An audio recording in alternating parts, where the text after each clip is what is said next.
Alors les grands sportifs de haut niveau ont développé ce qu'on appelle l'intelligence émotionnelle. Ils sont capables de comprendre un peu mieux leurs émotions, comme par exemple le stress.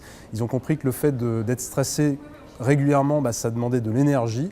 Et donc ils pratiquent des techniques qui permettent justement de mieux comprendre comment on participe à son propre stress. Par exemple, les techniques méditatives. Novak Djokovic, l'un des meilleurs joueurs de tennis au monde, pratique régulièrement la méditation. C'est pas par hasard, c'est pour justement apprendre à se recentrer, à canaliser ses émotions, à ne pas disperser et éparpiller son énergie. On estime par exemple que 40 à 50% de l'énergie qu'on dispense au quotidien, c'est dû uniquement à notre activité mentale. Donc ils ont appris à canaliser leur mental. Et ça me permet d'introduire un deuxième secret des sportifs, c'est qu'ils ont travaillé sur leur mental d'une façon un peu particulière. Au cours d'une journée, on estime qu'on a entre 70 000 et 700 000 pensées dans une journée. Et parmi ces pensées, il y a des pensées qui nous freinent et des pensées qui nous dynamisent, des pensées qui nous stressent, des pensées qui nous apaisent.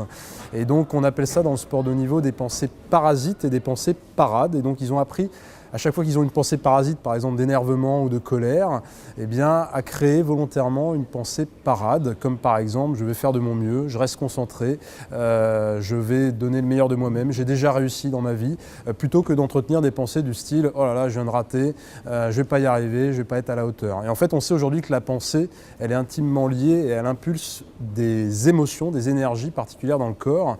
Et donc on comprend qu'en fait, en travaillant sur notre pensée, on va travailler aussi sur notre ressenti du moment. Et puis les sportifs de haut niveau, ils prennent régulièrement des temps justement où ils sont concentrés dans leur bulle, donc ils prennent des rendez-vous avec eux-mêmes en quelque sorte, chose qu'on prend très rarement dans notre quotidien. Donc ils arrivent finalement à s'isoler, à se créer un petit peu un univers personnel, et pour cela, ils essayent d'orienter leur attention vers des points uniques, des points extérieurs. Vous avez peut-être déjà vu Rafael Nadal qui dispose ses bouteilles d'eau de façon très méticuleuse. Il ne le fait pas par hasard, il le fait parce que ça lui permet de garder un focus sur la situation et non pas sur ces pensées justement parfois un peu parasites, comme le fait d'être mené au score ou le fait de perdre un petit peu ses repères. Donc ils s'entraînent véritablement à entraîner leur attention, à être sur un point unique et pas sur divers points d'attention, comme par exemple le bruit du public ou tous les perturbateurs mentaux qui pourraient exister. En 2016, par exemple, les Français ils ont passé en moyenne 162 minutes sur leur téléphone portable. On aurait eu en moyenne 2617 interactions en une journée sur notre téléphone. Donc ça fait beaucoup de challenge de l'attention.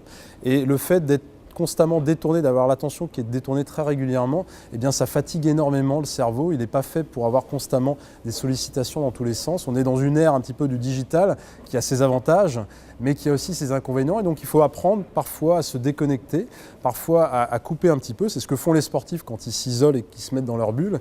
C'est qu'ils s'entraînent justement à se couper un petit peu des parasites extérieurs. Ça ne veut pas dire se couper du monde, ça veut dire être capable d'accomplir ce que l'on a à faire sans vouloir faire par exemple plusieurs choses en même temps. Il y a une tendance en France, on est un peu des champions du multitasking. Et donc il faut apprendre justement à essayer d'éviter ça à tout prix, parce que le cerveau ne sait pas faire et en plus le fait moins bien. Quand on essaye vraiment de faire plusieurs choses en même temps, on est beaucoup moins précis. C'est pas par hasard qu'on déconseille de téléphoner au volant, c'est parce qu'on ne peut pas faire consciemment, simultanément, deux choses correctement en même temps. C'est pas par hasard que les sportifs vraiment cultivent leur concentration, leur attention. C'est parce que tout simplement ça leur permet d'être plus précis, plus efficace, plus fluide. Et donc nous, on peut un peu tirer ces leçons-là dans la vie. Alors pour les étudiants, être capable finalement d'organiser sa journée avec des segments précis, de ne pas répondre à un message Facebook, par exemple, pour se connecter sur sa page Facebook quand on est en train de travailler sur un dossier particulier, parce qu'on va perdre en moyenne, je ne sais pas si vous le savez, mais 1 minute pour se replonger dans la tâche en cours.